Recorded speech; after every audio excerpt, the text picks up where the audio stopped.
राधे राधे। जय श्री कृष्णा। स्वागत है आप सभी का हमारे चैनल पर। चलिए आज जानते हैं कि धनतेरस क्यों मनाई जाती है।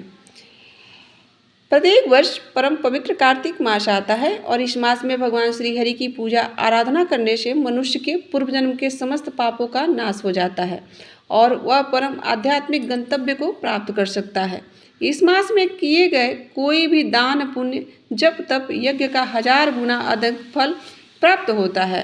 पद्म पुराण में भगवान शिव इस कार्तिक मास के महात्म को बताते हुए कहते हैं कि जो भी मनुष्य प्रतिदिन मालती पुष्प से भगवान गरुड़ ध्वज का पूजन करता है वह जन्म के दुखों और बुढ़ापे के रोगों से छुटकारा पाकर मुक्ति प्राप्त कर लेता है। जिस किसी भी मनुष्य ने कार्तिक मास में मालती की माला से भगवान विष्णु की पूजा की उसके समस्त पापों को भगवान विष्णु स्वयं धो देते हैं। और इस मास में चंदन कपूर गजा और केसर कीवड़ा और दीपदान भगवान केशव को अत्यंत प्रिय है। कमल का पुष्प, तुलसी दल, मालती, अगस्त का पुष्प और दीपदान यह 5 वस्तुएं कार्तिक मास में भगवान को अति प्रिय मानी जाती हैं। इस विषय में आगे कहते हुए भगवान शिव अपने पुत्र कार्तिक से कहते हैं कि हे पुत्र, केवड़े के फूल से भगवान ऋषिकेश का पूजन करके मनुष्य अपने परम पवित्र और कल्याणमयी मास में प्राप्त कर सकता है। जो अगस्त के पुष्पों से जनार्दन की पूजन करता है उसके दर्शन से नरक की आग बुझ जाती है। जिस प्रकार कौतुक मणि और बरमाला से भगवान को प्रसन्नता होती है उसी प्रकार कार्तिक मास में तुलसी दल भगवान को अर्पण करने से वे अत्यंत संतुष्ट हो जाते हैं। और इसी कार्तिक मास में आती है धनतेरस, जिसे धन त्रयोदशी या धनतेरस के नाम से भी जानते हैं। कार्तिक मास के कृष्ण पक्ष की त्रयोदशी तिथि यह एक ऐसा पवित्र दिन है जब देवी लक्ष्मी की आराधना की जाती है। उनसे सुख समृद्धि और संपत्ति का आशीर्वाद मांगा जाता है। धन त्रयोदशी को धन्वंतरी त्रयोदशी के नाम से भी जाना जाता है क्योंकि इस दिन आयुर्वेद के आचार्य भगवान धन्वंतरी का आविर्भाव इस धरातल पर हुआ था। इसलिए इस दिन को स्वास्थ्य, आरोग्य और सुख कार्य के लिए भी अत्यंत महत्वपूर्ण माना जाता है। इस दिन भगवान धन्वंतरी की पूजा आराधना करनी चाहिए। धनतेरस के दिन अधिकतर हम संध्या के समय लक्ष्मी देवी का पूजन करते हैं। तो आइए इस धनतेरस के उपलक्ष्य में आज हम आपको एक पौराणिक कथा का श्रवण कराते हैं जिसमें भगवान शिव माता पार्वती को देवी लक्ष्मी के गुण, स्वरूप और धाम के विषय में वर्णन कर रहे हैं। और इस कथा का वर्णन हमें पद्म पुराण के उत्तरखंड में प्राप्त होता है। एक समय देवी पार्वती ने भगवान शिव से कहा कि हे स्वामी, अब समस्त मंत्रों के अर्थ और पदों की महिमा को विस्तार पूर्वक बताइए।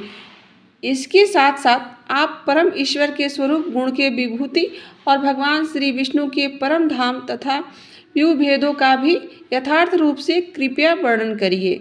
इसके उत्तर में भगवान शिव ने कहा कि हे देवी, अब तुम्हें भगवान के स्वरूप, विभूतियों, गुण और अवस्थाओं का वर्णन मैं करता हूँ। ध्यान पूर्वक सुनो।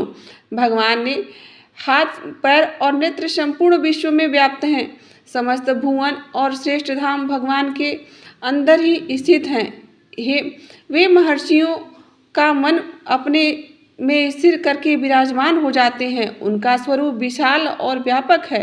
वे नित्य तरुण किशोर विग्रह धारण करके भगवती लक्ष्मी देवी के साथ परम पद वैकुंठ धाम में विराजमान रहते हैं। यह धाम परम धाम पर व्योम कहलाता है।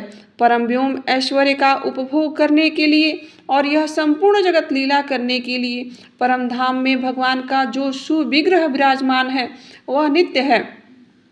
वह कभी भी अपनी महिमा से नहीं होता है। उसे सनातन और दिव्य माना गया है। वह सदा तरुण अवस्था में सुशोभित रहता है और उस स्थान पर भगवान विष्णु, भगवती देवी और विभूतियों के साथ नित्य संग करते हैं। जगत माता लक्ष्मी देवी नित्य स्वरूपा हैं।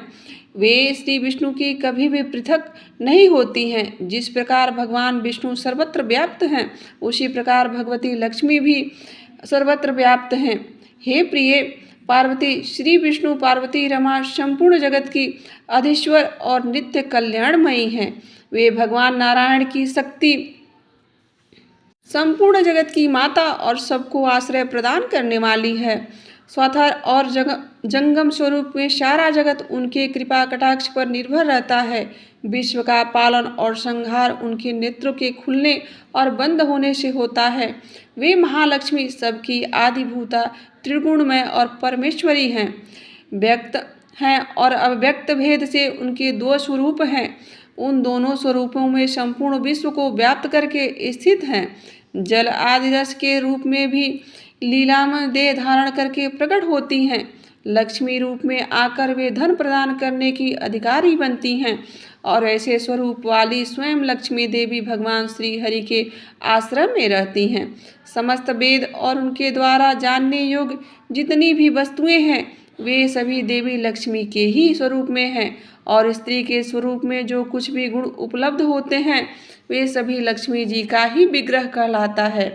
स्त्रियों में जो सौंदर्य, शील, सदाचार, चरित्र और सौभाग्य स्थित है वह सब लक्ष्मी जी का ही है स्वरूप है। हे पार्वती, भगवती लक्ष्मी समस्त स्त्रियों की शिरोमणि हैं। उनका कृपा कटाक्ष पड़ने मात्र से ही ब्रह्मा, शिव, देवराज, इंद्र, सूर्य, कुबेर, चंद्रमा, यमराज और अग्नि सभी प्रचुर ऐश्वर्य प्राप्त कर लेते हैं।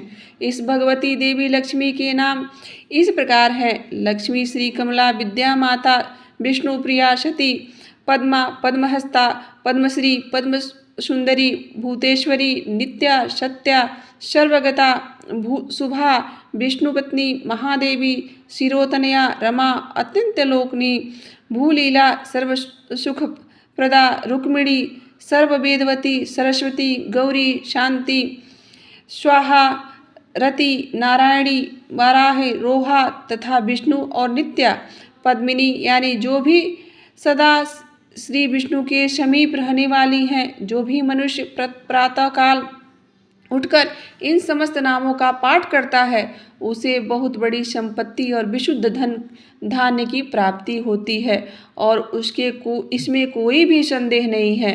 ऋग्वेद में भगवती देवी लक्ष्मी की उपासना करने के लिए एक सुंदर श्लोक आता है: ओम हिरण्यवर्णन हरिणिमं सुवर्णं रजतं सजां चंद्राहिरण्यं लक्ष्मी विष्णुरनभं गामिनी गंधं द्वारां दूराधरा नित्यं पुष्टाकरणं भजनं तामहोपयं स्वयं। अर्थात जिनके श्री अंगों का रंग सुवर्ण समान सुंदर और गौर है, जो सोने चांदी के हारों से सुशोभित और सबको आह्लाद करने वाली भगवान श्री विष्णु के जिनका कभी वियोग नहीं होता, वह स्वर्णमयी कांति धारण करती हैं।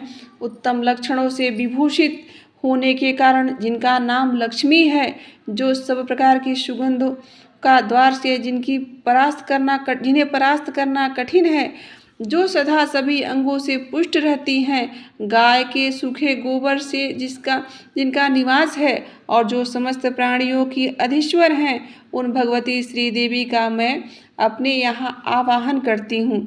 इस मंत्र के द्वारा स्तुति करने पर महेश्वरी लक्ष्मी ने शिव आदि सभी देवी देवताओं को इस प्रकार का ऐश्वर्य और सुख प्रदान किया था और इसलिए इस सूक्त का पाठ करके मनुष्य की परम सुख संपत्ति और ऐश्वर्य प्राप्त कर सकता है। श्री विष्णु पत्नी लक्ष्मी सनातन देव हैं। वे ही इस जगत का शासन करती हैं। संपूर्ण चराचर जगत की स्थिति उन्हीं की कृपा कटाक्ष पर निर्भर है। अग्नि में रहने वाली प्रभा की तरह भगवती लक्ष्मी जिनके वक्षस्थल में निवास करती हैं, वे भगवान विष्णु सबके ईश्वर, परम शोभा संपन्न, अक्षर और अविनाशी पुरुष हैं और वे श्री नारायण वात्सल्य गुण के समुद्र हैं। सभी के स्वामी, सुशील, सुभग, सर्वज्ञ, सर्वशक्तिमान, नित्य पूर्ण काम स्वभाव, सबसे सरस, सुखी, दया सुधा सागर का समस्त देहधारियों में आश्रय, स्वर्ग और मोक्ष का सुख देने वाले हैं और भक्तों पर दया करने वाले हैं। ऐसे भगवान श्री हरि विष्णु को नमस्कार करते हैं। मैं संपूर्ण देश काल आदि अवस्थाओं में पूर्ण रूप से भगवान का दासत्व स्वीकार करता हूँ। इस प्रकार स्वरूप का विचार करके सिद्धि प्राप्त पुरुष अनायास ही दास भाव को प्राप्त कर लेता है और यही पूर्व मंत्र का अर्थ भी है। इसे जानकर भगवान में भली भांति भक्ति करनी चाहिए थी। नारायण ही इस जगत के स्वामी, प्रभु, ईश्वर, भ्राता, माता, पिता, बंधु, निवास, शरण और गति हैं।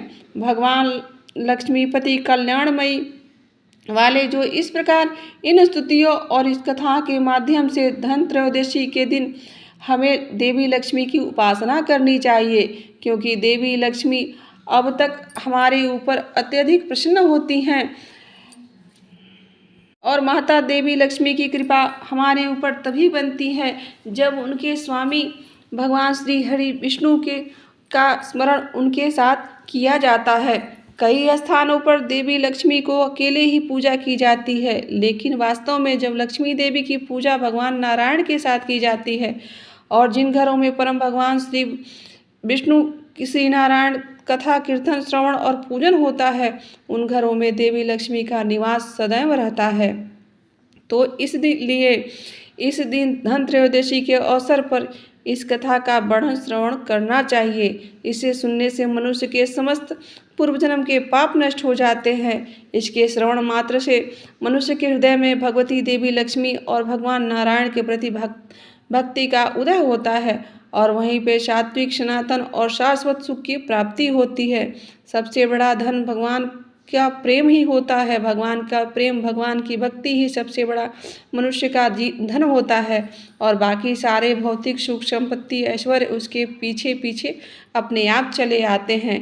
यानी कि अगर किसी के पास आध्यात्मिक भक्ति रूपी धन है तो बाकी सारी शक्तियाँ, सुख और समृद्धि स्वतः ही उसके पास आ जाती है, क्योंकि इस भौतिक विश्व में हम जितने भी श्री लक्ष्मी संपत्ति, धन, ऐश्वर्य, प्रसिद्धि, यश, कीर्ति जो भी देखते हैं वह सब कुछ देवी लक्ष्मी का स्वरूप है और देवी लक्ष्मी हमेशा अपने पति के पीछे ही चलती हैं।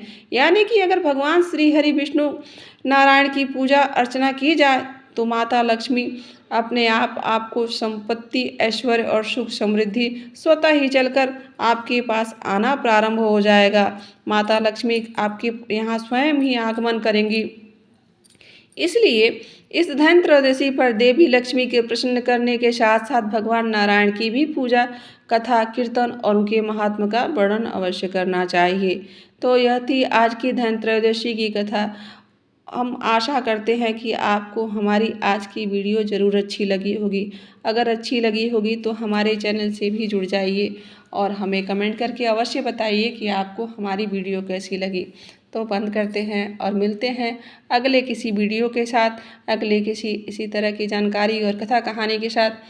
तो यहाँ तक बने रहने के लिए आप सभी का दिल से बहुत बहुत आभार और आप सभी जो हमारे ऊपर कृपा बनाए हैं और हमारे वीडियो के साथ आपका जो प्रेम जुड़ा है उसके लिए भी बहुत बहुत धन्यवाद।